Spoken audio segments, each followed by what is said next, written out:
사도행전 4장 13절에서부터 22절 번갈아 가면서 읽어보겠습니다. 이제 저들이 베드로와 요한의 담대함을 보고 그들이 학문 없는 무식한 사람들인 줄로 알았으므로 이상히 여기며 또 그들에 대해 즉 그들이 전에 예수님과 함께 있던 것을 알게 되고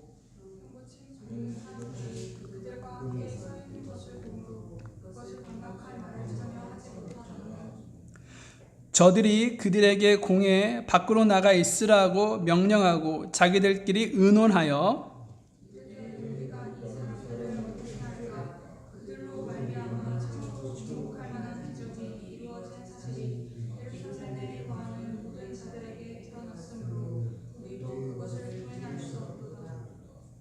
다만 그 일이 백성 가운데 더 널리 퍼지지 못하도록 우리가 그들을 엄히 위협하여 그들이 이제부터는 이 이름으로 아무에게도 말하지 못하게 하자 하고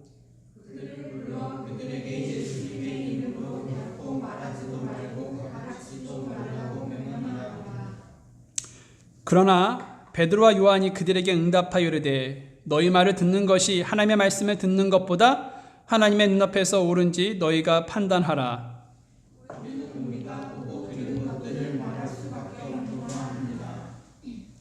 이처럼 모든 사람들이 이루어진 그 일로 인하여 하나님께 영광을 돌림으로 그들이 백성으로 인해 그들을 처벌할 방도를 찾지 못한 채 그들을 더 위협하고 가게 하니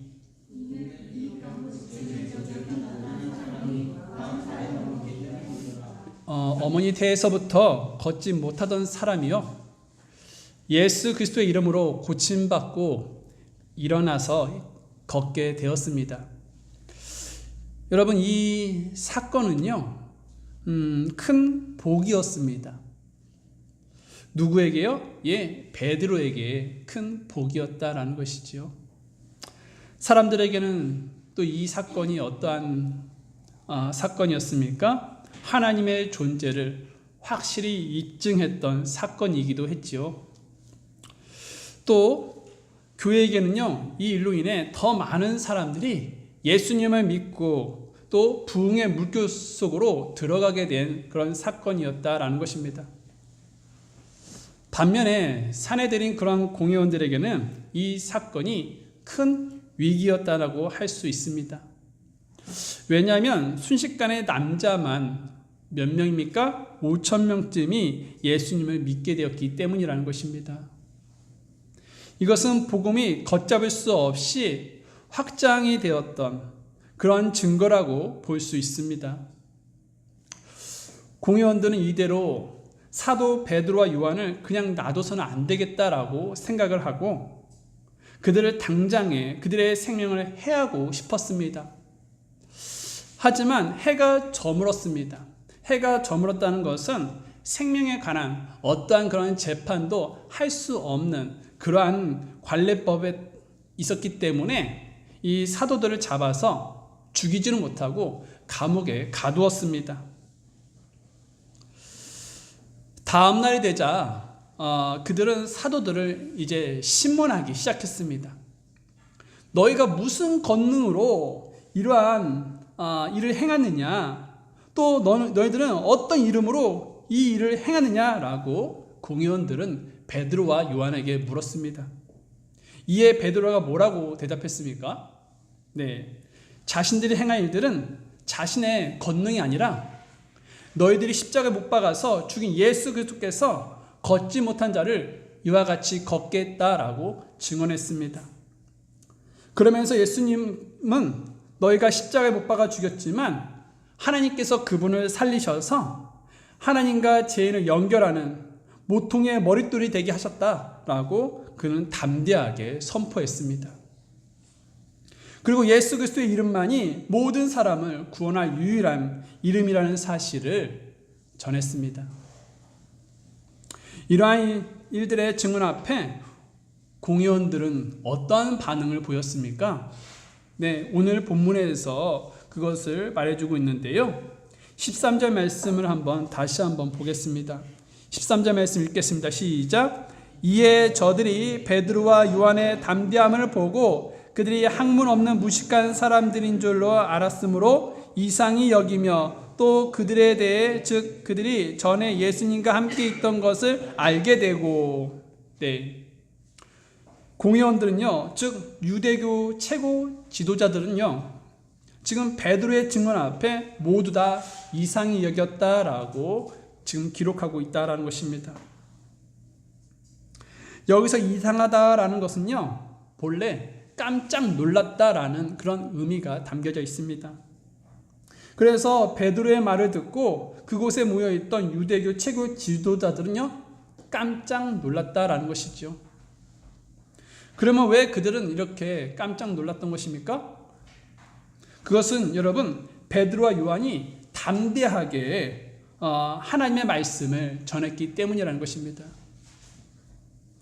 여기서 담대하게 말했다는 것은요, 전혀 두려움 없이 말했다는 뜻입니다. 정말 용기를 가지고 이 베드로와 요한은 말했다라는 것이죠. 그런데 사실 여러분, 공회원들은 어떤 사람들이었습니까? 자신들의 기득권에 조금이라도 손해를 준다든지 또 자신들을 위협할 만한 사람들이라는 판단이 설 때 율법을 통해서 그 사람들을 모두 다 죽였다라는 것이죠. 그 대표적인 예가 무엇이 있겠습니까? 바로 우리를 구원해 주신 예수 그리스도를 십자가에 못 박아 죽여버린 그런 사건 아니겠습니까? 때문에 누구든지 그들에게 제대로 말도 하지 못하고 공회원들의 심기를 건드리지 않기 위해서 눈치를 보면서 두려움에 사로잡히는 것이 보통이었다라는 것이죠. 그런데 지금 베드로와 요한은 달랐다라는 것입니다. 전혀 두려움 없이 권위 있고 당당하게 복음을 말했습니다. 그러자 오히려 누가 더 당황하냐면 공회원들이 더 당황하면서 두려움을 느꼈습니다. 또 그들은 왜 이렇게 깜짝 놀랐을까요? 그들이 학문 없는, 그러니까 베드로와 요한이 학문 없는 그런 무식한 사람인 줄 알았기 때문이라는 것이죠. 여기서 학문 없는 무식한 사람이라는 것은 그를 완전히 모르는 사람을 말하는 것이 아니라 유대인의 선생이 되기 위해서는요, 랍비 교육을 받아야 하는데 그 랍비 교육을 받지 않았다라는 그런 의미가 있습니다. 그런데도 불구하고 그 지금 종교 지도자들, 그러니까 지금 공회원들보다 더 뛰어난 하나님의 말씀을 지금 이 베드로와 요한이 전하고 있었던 것이지요. 그러니까 지금 신학교를, 그러니까 지금 랍비 교육을 받지 않았는데도 불구하고 랍비 교육을 받았던 그런 종교 지도자들보다 이렇게 더 하나님의 말씀을 뛰어나게 전했다라는 것입니다. 그래서 그들은 큰 충격을 받았던 것이죠. 아니, 저 사람은 무식한 사람인데 어떻게 나보다 저렇게 하나님의 말씀을 잘 전해? 저건 진리의 말씀이잖아 라고 하면서 두려움을 느꼈던 것이죠. 여러분, 하나님은요, 때에 따라서 많이 배운 사람을 쓰십니다. 그런데 또 때에 따라서 베드로처럼 교육을 많이 받지 못한 사람도, 그리고 무식한 사람도 하나님은요, 귀하게 쓰신다라는 것입니다. 이 말은 못 배운 사람이기 때문에 주님의 일을 할 수 없다, 그런 것이 아니라는 것이죠. 하나님은 얼마든지 부족하고 연약하고 또 세상에 주목하지 않는 사람을 사용해서 일하신다라는 것입니다. 여러분, 우리가 다윗을 한번 생각해 볼까요? 사울 왕이요, 하나님께 버림을 받았죠. 예, 불순종해서 이 첫 번째 왕, 이 사울 왕이 하나님 앞에 버림을 받았습니다. 그래서 하나님은요, 이새의 아들들 중에 새로운 왕을 준비시켰습니다. 하나님의 명을 받고 이제 사무엘은요, 그 이새의 집에 도착하자 용모가 준수하고 또 키가 크고 또 얼굴도 잘생긴 그러한 장자 엘리압이 하나님께서 원하시는 그런 새로운 왕이라고 생각했었습니다. 그러나 하나님께서는 그를 원하시지 않으셨죠. 하나님께서 세우시고자 했던 새로운 왕은요, 그 집안에 있는 막내 아들 다윗이었습니다. 다윗은 당시 막내였기 때문에 다른 형들보다요 키도 작고 또 장자를 중시하는 그 당시의 문화였기 때문에 다윗은 있어도 되고 없어도 될 정도로 관심이 없는 사람이었습니다. 그래서 사무엘이 베들레헴에서 희생물을 드릴 때 이새의 가정을 초청했는데 누구만 빼고 그 초청이 받았습니까? 다? 바로 다윗만 빼고 이새와 그리고 7명의 아들들만 초청을 받았다라는 것이죠.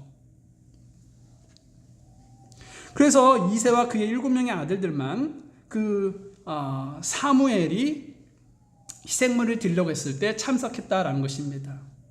아마도 이새는요 다윗에게 너는 올 필요 없어, 너는 양들만 쳐라 라고 말했을 것 같습니다.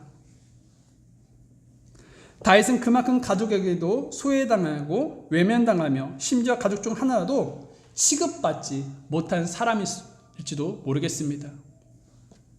하지만 하나님은 그 작은 자와 같은 다윗을 이스라엘의 두 번째 왕으로 세우시고 그를 사용하셨다라는 것입니다. 그렇습니다, 여러분. 하나님은요 이와 같이 작은 자와 연약한 자와 같은 우리도요 사용하실 수 있다라는 것이죠. 우리가 어떤 면이 뛰어나기 때문에 하나님께서 우리를 사용하시는 것이 아니라 하나님께서 우리를 뛰어나게 만드시기 때문에 우리를 사용하시는 것입니다. 즉 우리가 권능 있는 사람이기 때문에 하나님께서 우리를 사용하시는 것이 아니라 권능의 하나님께서 우리에게 권능을 주시기 때문에 우리를 도구로 사용하신다는 것이죠. 그렇기 때문에 우리가 처한 환경을 보고 낙담할 필요가 없습니다.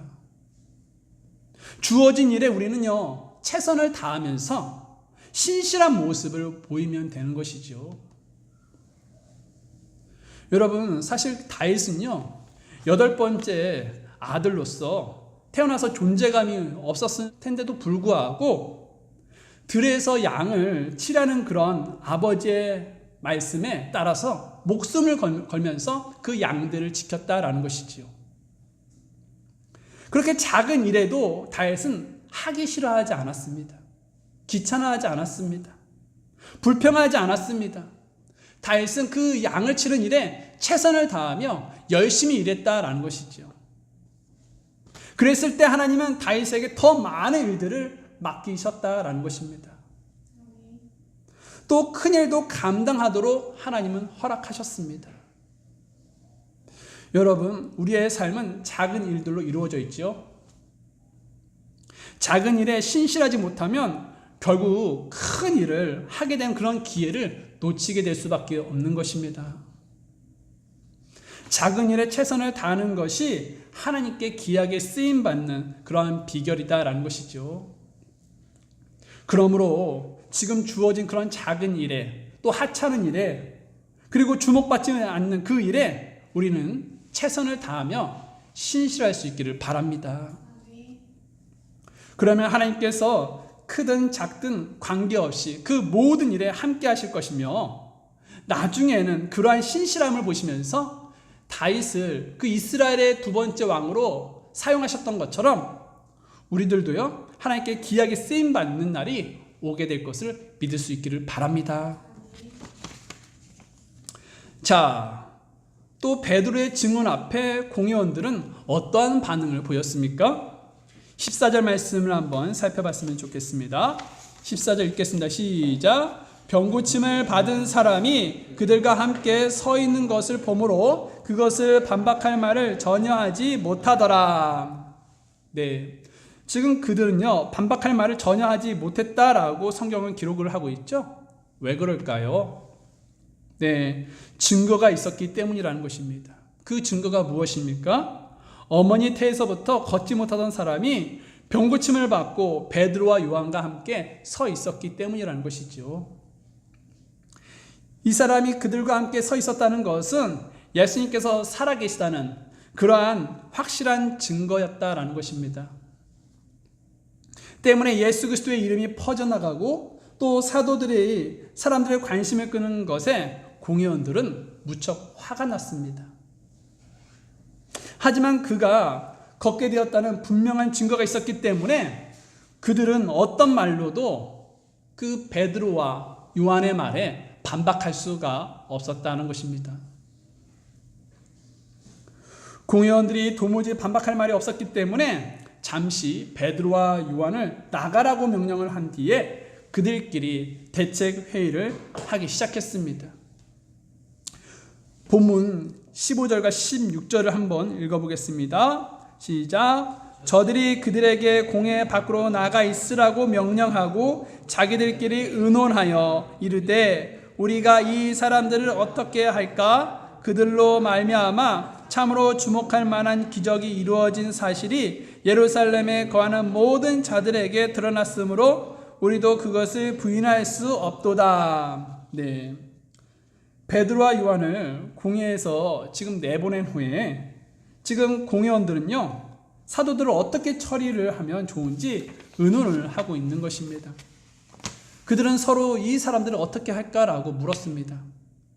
사도들을 풀어주자니 자기들을 계속 위협할 것 같아서 두렵고, 또 그렇다고 해서 이 사람들을 감옥에 계속 가두자니 지금 부인할 수 없는 증인이 이 자리에 서 있었기 때문에 백성들이 들고 일어날 것 같아서, 그래서 그들은 계속 곤욕스러웠다는 것입니다. 그런데 여러분, 그들도 걷지 못하던 자가 일어나서 걷게 된 것을 보았기 때문에 그들은요, 부인할 수가 없었습니다. 그렇다면 그들이 부인할 수 없는 그 진리를 인정하면 되는 거 아니겠습니까? 아, 이 사람이 걷지 못했는데 걷게 되었구나. 역시 예수님은 살아계셔. 예수님은 우리를 구원해 주시는 하나님이 맞구나 라고 인정하면 되는 거 아니겠습니까? 네. 그런데 그들이 그것을 받아들였습니까? 인정했습니까? 인정하지 않았다는 것입니다. 받아들이지 않았습니다. 왜 그렇습니까? 네, 17절 말씀을 한번 보겠습니다. 시작. 다만 그 일이 백성 가운데 더 널리 퍼지지 못하도록 우리가 그들을 엄히 위협하여 그들이 이제부터는 이 이름으로 아무에게도 말하지 못하게 하자 하고. 네, 지금 그들은요, 사람을 두려워했기 때문이라는 것이죠. 공회원들은요, 의논을 한 후 그 일이 백성 가운데 더 널리 퍼지지 못하도록 그들을 위협하자라고 합의했다는 것입니다. 그들은 복음뿐만 아니라 예수님께서 살아계심을, 지금도 또 살아 역사하셔서 사람들이 일어나고 또 사람들이 치유받는 그러한 것들을 다른 사람들이 알게 되고, 또 그러한 것들을 다른 사람들이 믿게 되는 것을 이 공회원들은 두려워했습니다. 그래서 그들은요, 베드로와 요한을 불러서 예수님의 이름으로 결코 말하지도 말고 가르치지도 말고, 그렇게 이제 공회원들은 명령을 했다라는 것이죠. 18절 말씀을 한번 보겠습니다. 시작. 그들을 불러 그들에게 예수님의 이름으로 결코 말하지도 말고 가르치지도 말라고 명령하니라. 네. 그러면 여러분, 왜 그들에게 예수님의 이름으로 결코 말하지도 말고 가르치지도 말고 이렇게 명령을 했습니까? 바로 예수님의 이름에는 권능이 있다는 것을 그들도 알았기 때문이라는 것이죠. 예수님의 이름으로 말하니까 걷지 못하는 자가 일어나지 않았습니까? 그래서 하지 말라. 너희들이 예수님의 이름으로 다른 사람들에게 알리지도 말고 또 치료도 하지 말라라고 말을 하고 있었던 것입니다. 여러분, 예수님의 이름은 권능이 있습니다. 예수님의 이름에는요, 죄인을 구원하는 권능이 있죠. 여러분, 예수님의 이름의 뜻이 무엇입니까? 자기 백성을 그들의 죄들에서 구원할 자라는 뜻을 가지고 있지 않습니까? 네, 여러분, 사람이 왜 한 70에서 80년의 인생을 산 후에 죽게 되는 것입니까?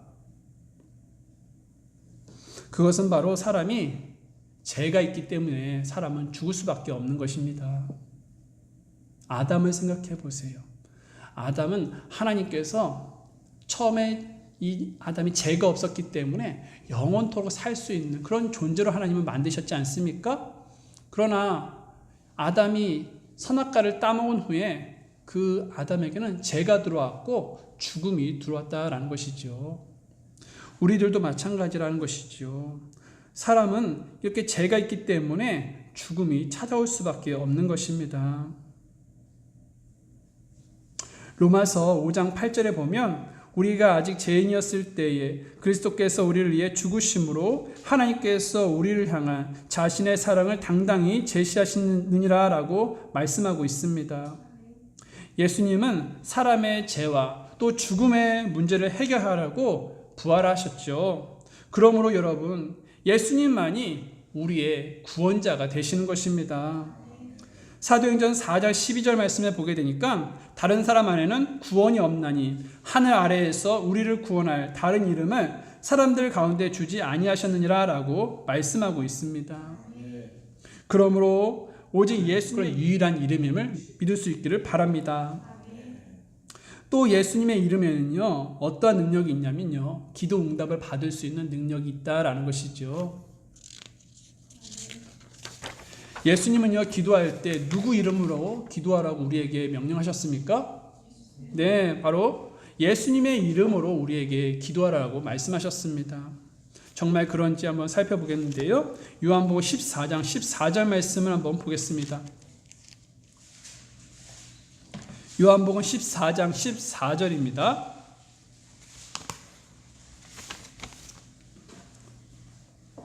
요한복음 14장 14절 말씀 함께 읽겠습니다. 시작. 너희가 내 이름으로 무엇이든지 구하면 내가 그것을 행하리라. 네. 또 예수님은 무엇이든지 누구의 이름으로 아버지께 구하면 그것을 너희에게 주신다고 말씀하셨습니까? 네. 우리 요한복음 16장 23절 말씀을 한번 살펴볼까요? 요한복음 16장 23절 말씀입니다. 읽겠습니다. 그 날에는 너희가 아무것도 내게 구하지 아니하리라. 진실로 진실로 내가 너희에게 이르노니 너희가 무엇이든지 내 이름으로 아버지께 구하면 그분께서 그것을 너희에게 주시리라. 네. 또 예수님은 누구의 이름으로 구하면 너희가 받으리라 라고 말씀하셨습니까? 예, 그 다음 절 24절 말씀을 읽겠습니다. 시작. 지금까지는 너희가 내 이름으로 아무것도 구하지 아니하였으나 구하라. 그리하면 너희가 받으리니 이로써 너희 기쁨이 충만하리라. 아멘. 여러분, 혹시 요즘 여러분들이 힘쓰고 애쓰는데도 불구하고 결과가 좋지가 않아서 낙심되시는 분들이 계십니까? 그리고 기도하는데도 불구하고 응답이 즉시로 오지 않아서 기도를 포기하신 분들은 없으십니까? 여러분, 다시 힘을 내서 기도할 수 있기를 바랍니다. 우리가 기도하면 하나님은 반드시 응답해 주십니다. 네, 여러분, 한나를 기억해 보십시오. 한나는요, 예, 하나님께서 그 태를 닫으셔가지고 사무엘을 낳지를 못했었습니다. 그러나 이 한나는 하나님을 의지했었지요. 그리고 이 한나는 예수님의 이름으로 늘 하나님께 기도했습니다. 그리고 하나님께서는 그 기도에 응답하셔서 누굴 주셨습니까? 사무엘이라는 그런 아들을 선물로 이 한나에게 주시지 않았습니까? 네, 우리도 마찬가지라는 것이죠. 우리가 하나님께 예수님의 이름으로 구하면 하나님은 우리의 기도를 들으시고 응답하여 주신다는 것이죠. 그렇기 때문에 여러분들 안에 있는 그런 걱정들, 염려들, 이런 모든 것들을 하나님 앞에 내려놓으십시오. 그리고 예수님의 이름으로 기도하면 그 모든 것들이 주님의 응답으로 다 풀린다라는 것입니다. 그것을 기억하시면서 오늘부터 다시 주님 앞에 무릎 꿇는 그런 예한침례교회 성도들이 되기를 바랍니다. 자, 이제 사도들은요, 예수님의 이름으로만 말하지 않고 가르치지만 않으면 예루살렘에서 아무 일 없이 평안하게 살 수 있게 되었다라는 것입니다.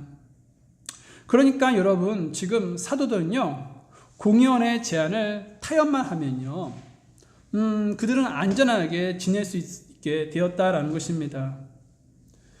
그런데 만약 지금 그들의 이러한 경고를 지금 무시하고 계속 예수님의 이름을 전하면 그들은 죽을 수밖에 없는 상황으로 치닫게 된다는 것입니다. 그래서 지금 베드로와 요한은요, 선택의 기로에 서 있는 것입니다. 타협하고 생명을 유지할 것인가? 아니면 믿음으로 죽음을 선택할 것인가? 여러분, 만약 여러분이요, 이런 베드로와 요한처럼 이런 상황에 여러분들이 서게 된다면 여러분들은 어떠한 선택을 할 수 있을 것 같습니까? 안전하게 살아갈 수 있는 길을 선택하시겠습니까? 아니면 타협을 거부하고 죽음을 택하시겠습니까? 베드로의 한번 선택을 한번 볼까요? 19절입니다. 그리고 20절까지 한번 보겠습니다. 사도행전 4장입니다. 사도행전 4장 19절과 20절 말씀을 한번 보겠습니다. 시작.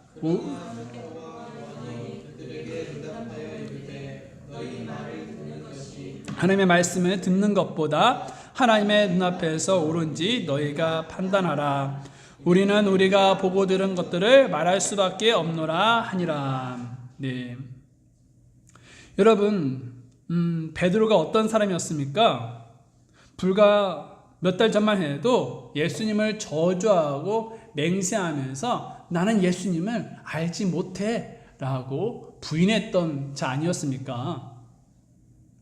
그런데 지금 베드로가 당당하게 또 담대하게 우리는 우리가 보고 들은 것들을 말할 수밖에 없어 라고 하면서 지금 믿음으로 죽음을 선택했다라는 것입니다. 여러분, 이 베드로의 모습 얼마나 담대합니까? 정말 엄청난 변화가 이 베드로에게 있었던 것입니다.